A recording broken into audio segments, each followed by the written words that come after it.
Para todas y todos ustedes, muy buenas tardes, bienvenidos hoy desde acá desde Santa Marta. Colombia ও নেদারল্যান্ডসের যৌথ আয়োজনে জীবাশ্ম জ্বালানি থেকে সরে আসার উপর প্রথম সম্মেলনটি ২৯ এপ্রিল বুধবার কলম্বিয়ার সান্তা মার্তাতে অনুষ্ঠিত হয়েছে। সাম্প্রতিক জলবায়ু বৈঠক বিশ্বজুড়ে নতুন আশার বার্তা দিয়েছে, যেখানে সংকটের পাশাপাশি সমাধানই ছিল মূল আলোচ্য।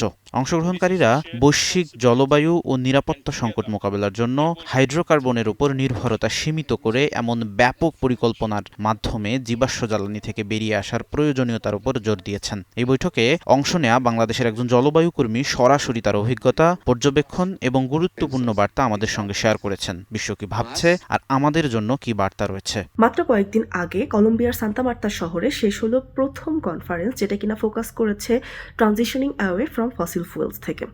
এখন এখানে আসলে কি হয়েছে, কারা এসেছে এবং কি সিদ্ধান্ত হয়েছে, বাংলাদেশের জন্য সেটা কেন গুরুত্বপূর্ণ। প্রথমত এই কনফারেন্সটা আয়োজন করেছে কলম্বিয়ান সরকার এবং নেদারল্যান্ডের সরকার। কারা কারা যুক্ত হয়েছে, এখানে প্রায় ৫৭টা দেশের প্রতিনিধি ছিল এবং এর বাইরে বিভিন্ন সিভিল সোসাইটির প্রতিনিধি ছিল।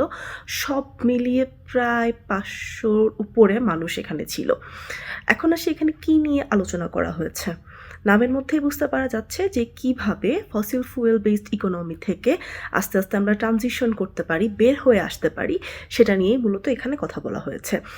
কারা কথা বলেছে, অবশ্যই বিভিন্ন রাষ্ট্র এবং সিভিল সোসাইটি এখানে এই ব্যাপারগুলো নিয়ে কথা বলেছে। পুরো কনফারেন্সটা যদি একটু ব্রেকডাউন করি, কনফারেন্সটা রাফলি শুরু হয়েছে ২৪ তারিখ থেকে, যদিও এর আগে আরো অনেক ড্রাফটিং কাগজকর্মের কাজ হয়েছে। তবে ২৪ তারিখ থেকে প্রথম আপনার এই কনফারেন্সটার মিটিংসগুলো স্টার্ট হয়েছে। ২৪ এবং ২৫ তারিখ ছিল পিপলস সামিট, ২৬ এবং ২৭ তারিখ ছিল পিপলস অ্যাসেম্বলি, যেটা কিনা কলম্বিয়ান সরকার আয়োজন করেছে, এবং সর্বশেষ ২৮ এবং ২৯ তারিখ ছিল হাই লেভেল কনফারেন্স, যেখানে মূলত সরকারের যারা প্রতিনিধিরা এসেছেন তারা কথা বলেছেন। প্রথম যেই ৪ দিন, এই ৪ দিনের মধ্যে বিভিন্ন যেই ওয়ার্কিং গ্রুপ আছে, সেই ওয়ার্কিং গ্রুপগুলো যেমন NGO, civil society, social movements, farmers and fisher folks, afro descendant, children, youth, এনারা বিভিন্ন রকমের মিটিং করেছেন এবং এখান থেকে এই সেক্টরগুলোতে আসলে কিভাবে ট্রানজিশন অ্যাওয়ে করা যায় সেগুলো নিয়ে আলোচনা করা হয়েছে এবং সেখান থেকে একটা স্টেটমেন্ট দেওয়া হয়েছে গভর্নমেন্টকে। এরপর আসলো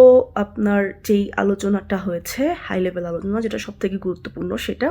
এখানেও প্রথমত অনেকগুলো ব্রেকআউট রুম ছিল, সেখানে কলম্বিয়ার প্রেসিডেন্ট বক্তব্য দিয়েছেন প্রথম দিন। এরপর বিভিন্ন ব্রেকআউট রুমে দেশগুলো নিজেরা আলোচনা করেছে যে কিভাবে তারা একে অপরকে সাহায্য করতে পারে এই প্রসেসে। অনেক অনেক অনেক বিষয় নিয়ে আলোচনা হয়েছে, তার মধ্যে ডেট ক্যান্সেলেশনের বিষয় ছিল, তার মধ্যে টেকনোলজি ট্রান্সফারের বিষয় ছিল, ক্যাপাসিটি বিল্ডিংয়ের বিষয় ছিল, এর ছাড়াও তারা একে অন্যের সঙ্গে কিভাবে অন্যান্য ব্যাপারগুলোতে কোলাবোরেশন করতে পারে সেগুলো নিয়ে অনেক আলোচনা হয়েছে। এবং সব থেকে ভালো ব্যাপার যেটা ইউএনএফসি প্রসেসে আসলে যেটা গত ২৮-৩০ বছরের বেশি সময় ধরে হয়নি, সেটা হচ্ছে এখানে কেউ এই যে পুরো আলোচনাটা এখানে কেউ ভেটো দেয়নি। এই প্রথম কনফারেন্স যেখানে এতগুলো দেশ একসঙ্গে হয়েছে, এতগুলো দেশ আলোচনা করেছে কিভাবে একটা কমন সলিউশনের দিকে যাওয়া যায়, একটা কমন পারপাসকে সার্ভ করা যায়, কিন্তু সেখানে কোনো শক্তিশালী রাষ্ট্র বা কোনো অয়েল লবিস্ট এসে বলেনি যে না এটা করা যাবে না, ফেজ আউট করা যাবে না, এটা বলা হয়নি। বরং রাষ্ট্রগুলো খুব বন্ধুত্বপূর্ণভাবে আলোচনা করেছে কিভাবে আমরা একটা সলিউশনের দিকে আগাতে পারি। সর্বশেষ ২৯ তারিখে যেই সমাপনী সেশনটা ছিল, সেখান থেকে বেশ কতগুলো আউটকাম এসেছে। প্রথম আউটকামটাই হচ্ছে আমরা কিভাবে একটা সিস্টেম বিল্ড আপ করতে পারি সেটা নিয়ে ন্যাশনাল রোডম্যাপ তৈরি করা হবে।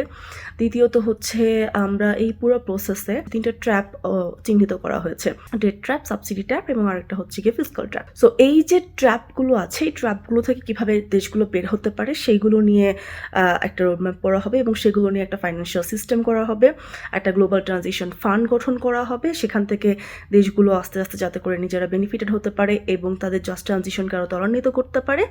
এরপর আরেকটা কাজ করা হয়েছে, সেটা হচ্ছে প্রায় ১৫২ জন সায়েন্টিস্টকে নিয়ে একটা প্যানেল গঠন করা হয়েছে। এই সায়েন্টিফিক প্যানেলটা কাজ করবে 1.5 ডিগ্রির যেই টার্গেটটা আমাদের আছে সেই টার্গেটটাকে আরও বেশি করে উজ্জীবিত রাখতে, এটার যে অ্যাকশনগুলো সেটাকে আরেকটু বেশি এগিয়ে নিয়ে যেতে। এখন আসি এই ধরনের কনফারেন্সগুলো থেকে বাংলাদেশ আসলে কি পেতে পারে বা বাংলাদেশের জন্য এখানে কি আছে। এখানে যেহেতু সব দেশের রাষ্ট্রপ্রধানরাই মোটামুটি ছিলেন যারা আসলে উইলিং, এবং এটা একটা কোয়ালিশন অফ উইলিং ছিল যে আমরা একই উদ্দেশ্যে কাজ করতে চাই। সো সেখানে আসলে কি কি কাজ করা যেতে পারে, কিভাবে কাজ করা যেতে পারে, এখানে যখন বাংলাদেশ অংশগ্রহণ করছে তখন এই যে সহযোগিতা পাওয়ার বা একে অন্যের সঙ্গে আরও বেশি বন্ধুত্বপূর্ণভাবে কাজ করার যেই মাত্রাটা বা যেই প্রবণতাটা এরা আরও বেশি বেড়ে যায়, এবং সেটা বাংলাদেশের মতন দেশের জন্য অনেক বেশি গুরুত্বপূর্ণ। যখন এই আলোচনাগুলো হচ্ছে যে কিভাবে আমরা নিজেদের দেশেই আরও বেশি করে রিসোর্স তৈরি করতে পারি রিনিউয়েবল এনার্জি বেসড, এবং সেখানে জাস্ট ট্রানজিশন করতে পারি, সেটার ফাইন্যান্সিং, টেকনোলজি, ক্যাপাসিটি এগুলো নিয়ে যখন আলোচনা হচ্ছে, বাংলাদেশ যখন সেখানে অংশগ্রহণ করছে, তখন এই প্রসেসে আমাদের এগিয়ে যাওয়াটা আরও বেশি নিশ্চিত হয়।